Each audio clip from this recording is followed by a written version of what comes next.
எல்லோரும் ஓர் நிறை என்பதை மெய்ப்பிக்கும் வண்ணம்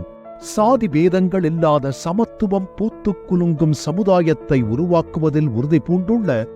மாண்புமிகு தமிழ்நாடு முதலமைச்சர் அவர்களின் ஆற்றல் மிக்க தலைமையின் கீழ் பீடுநடை போட்டு வரும் தமிழ்நாடு அரசு சமூகத்தின் அடித்தட்டு நிலையினரான ஆதி திராவிடர் மற்றும் பழங்குடியினர் வாழ்வில் உயரங்களைத் தொட ஏதுவாக பல்வேறு நலத்திட்டங்களை நடைமுறைப்படுத்தி வருகிறது. பறவைக்கும் உண்டு கூடு, நமக்கு இல்லையே ஒரு வீடு என்ற அடித்தட்டு மக்களின் ஏக்கத்தை போக்கும் குடியிருப்பு வீடுகள்.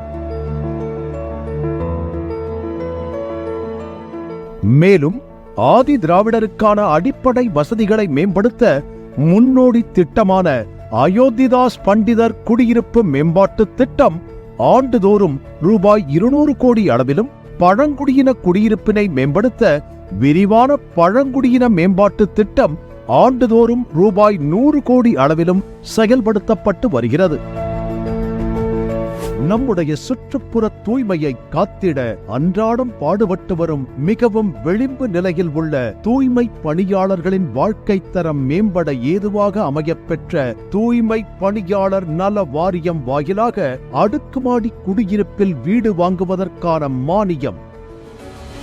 அறிவை தேடி ஓடுங்கள், நாளை வரலாறு உங்கள் நிழலாக தேடி ஓடி வரும் என்ற டாக்டர் அம்பேத்கர் அவர்களின் பொன்மொழிக்கு இணங்க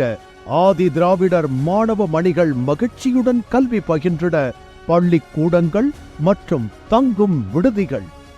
உயர்கல்வி நிறுவனங்களில் கல்வி பயின்று வரும் ஆதி திராவிடர் மற்றும் பழங்குடியினர் எண்ணிக்கை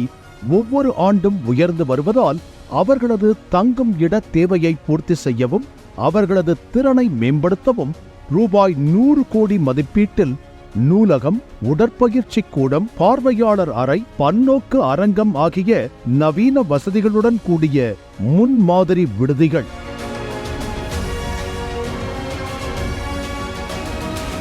விளிம்பு நிலை மக்களின் வாழ்வில் மெச்சத்தக்க பரிமாணங்களை ஏற்படுத்தும் உன்னத திட்டங்களை வழங்கிய மாண்புமிகு தமிழ்நாடு முதலமைச்சர் அவர்களுக்கு நன்றிகளை உரித்தாக்குகிறோம்.